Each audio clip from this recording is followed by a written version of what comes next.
BA and BSc third year. प्रश्न 8। व्याख्यात्मक शैली को उदाहरण सहित समझाइए। उत्तर।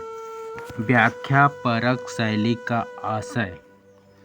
व्याख्या शब्द का अर्थ है विशेष आख्या अर्थात किसी अस्पष्ट अथवा जटिल विषय वस्तु को समझाकर प्रस्तुत करने की विधि।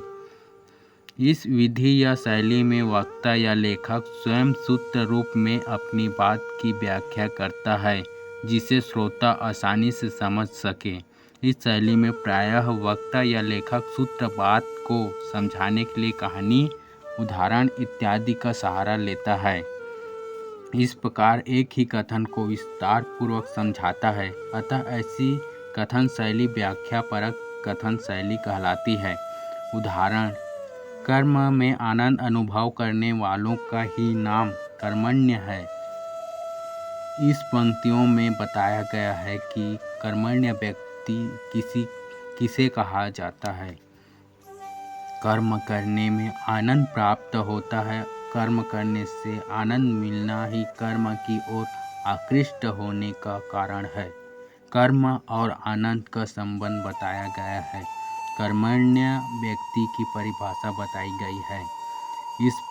इन पंक्तियों में कर्म आनंद का संबंध, कर्म करने वाले व्यक्ति की परिभाषा इत्यादि के विषय में सूत्रात्मक रूप में कहा गया है, जिसे व्याख्या करके ही अधिक स्पष्ट के साथ समझाया जा सकता है।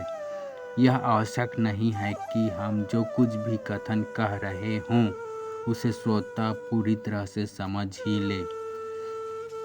अतः कई बार हमें हमारी बात को, आशय को समझाना होता है। यही स्पष्टता के साथ समझाना ही व्याख्यापरक शैली है।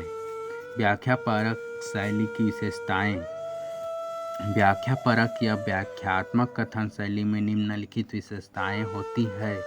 1. इस शैली में सरल एवं सुबोध वाक्यों का प्रयोग किया जाता है। 2. इसमें दोहरे अर्थ वाले वाक्यों का प्रयोग नहीं किया जाता है। 3. व्याख्यापरक शैली में किसी बात को स्पष्ट करने के लिए उदाहरणों आदि की सहायता ली जाती है। 4. इसमें व्याख्या के सूत्र एक दूसरे से संबद्ध रहते हैं। 5. अतः, अतएव, वरन, किंतु, परंतु, अर्थात आदि अव्ययों का प्रयोग होता है। 6. परिभाषिक शब्दों के अर्थ स्पष्ट किए जाते हैं। 7.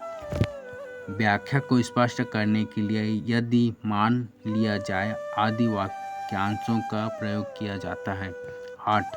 अध्यापन, व्याख्यान आदि में इस शैली का विशेष प्रयोग किया जाता है। 9. इस शैली में आवश्यकता अनुसार किसी भी काल को व्यक्त करने वाली क्रियाओं का प्रयोग हो सकता है। यदि उदाहरण भूतकाल का है तो क्रिया भी भूतकाल की होगी। 10. इस शैली में जिस बात या कथन की व्याख्या की जाती है उसे सूत्र रूप में सर्वप्रथम प्रस्तुत किया जाता है, फिर उसकी व्याख्या की जाती है।